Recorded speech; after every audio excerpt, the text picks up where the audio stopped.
Gen Z is upset with the concept that they might have to work a 9-to-5 job for the rest of their life. And again, like I said, this is nothing new. The 9-to-5 office job has been the butt of jokes for years. And the question of today is, will Gen Z finally crack the code? Alrighty, so this is the type of content that I see on TikTok all the time. They literally think that it is the absolute worst thing in the world. So we're talking about the job and like your qualification, expectations for the job, what are you looking for? Basic. We get to the very end and he's like, yeah, so I do just want to let you know this is 5 days a week in the office and you need to be making sure that you're still checking your emails once you get home and just like following up with people. And also you do need to be in the office 1 day over the weekend, so Saturday or Sunday.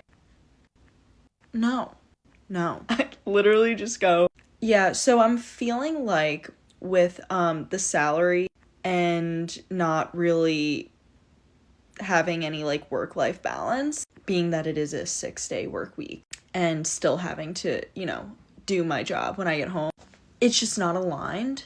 But I really hope that that you find what you're looking for. Now, okay, when I first watched this video, like halfway through, I was thinking this girl is ridiculous. Like, that's a normal job. You have to work 5 days a week. That's crazy. Having to go in for a 6th day, that's a bit much, but also people work over the weekend. People work when they get home from work. If you have a job like that, that is what you are required to do. And like she shows, you can choose not to do that. Surely you can't be serious. You are not forced to have any of these jobs. You can move on from it, so it's really not a big deal. But anyway, like I'm saying, this content is all over TikTok. And then on the complete other side of TikTok, there are people who have totally abandoned the, 9-to-5 workday, and they're living out of vans, and they're traveling the world, and they seem like they have this endless supply of money. You have no idea how they make money. They're just, floating around telling everybody like, this is the life that you need to live. Get rid of your jobs. Just do this. So obviously people are getting very conflicting messages.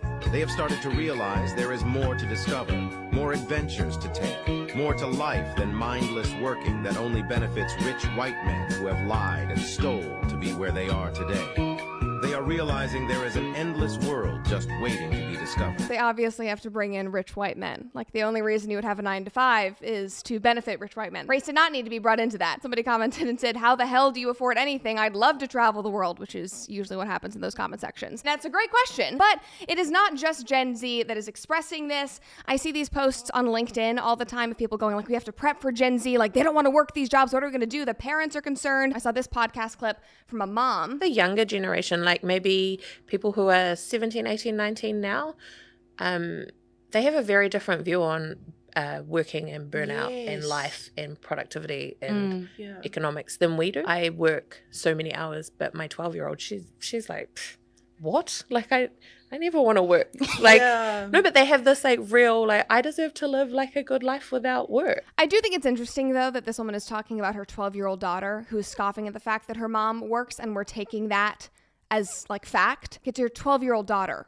She doesn't want to work because she's 12 years old. She wants to live life because she is 12 years old. She does not have responsibilities yet. And as her mother, you should not be excusing this, and you should actually be encouraging her to work hard and show her that you actually do have to make a living some way or other. The point still stands. People are realizing that things are changing, but it is kind of funny that it's about a 12-year-old girl. The generation above us, maybe, or maybe 2 generations above us, would have been like, no, yes, you are. Yeah. But we're all like, nah, yes, sweet, don't work a 9-to-5, it sucks. So obviously the parents are leaning into that and saying, no, you don't need to go work a 9-to-5. You don't need to have the traditional route. Make your own path. And of course, that's totally fine if you don't want to do that. I'm leaving. Okay, then. That was always allowed. And historically, this is the attitude that a lot of people have had, and they have it until they graduate and they go into the real world and they realize that they actually do have to have a normal job, and they actually have to make money to survive, and one has to, work and maybe do something they don't like in order to make that money, which enters, of course, the age-old dilemma of, I can't believe I have to work for the rest of my life. I don't want this 9-to-5. And right now we're hitting that point with Gen Z.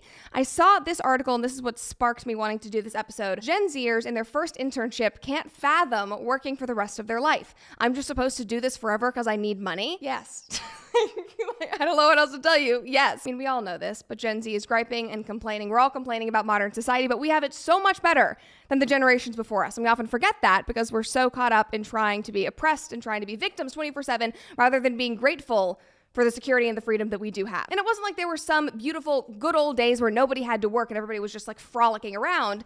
It has always been hard. And for most of human history, a large majority of the work was manual labor. And it's ironic now how so much work can be done without leaving your chair, and people are complaining. Sometimes I lose the remote, and sometimes my butt itches real bad. And partially I get it because humans were not designed to work behind screens all day long. So if you have a job like that, number one, it is your choice to have that kind of job, and it is still your responsibility to get outside and touch some grass if you are feeling confined by your laptop. So Gen Z, in a way, is rebranding hustle culture into side hustle culture, because this is not some new revolutionary idea. Gen Z did not just discover being an entrepreneur. Gen Z did not discover having hobbies and having interests out of your 9-to-5 job. And maybe this is something that every generation just has to come to, but it's funny that we are discussing it at this high of a level, and the Gen Z is claiming that this is some amazing rebrand and that they've, cracked the code.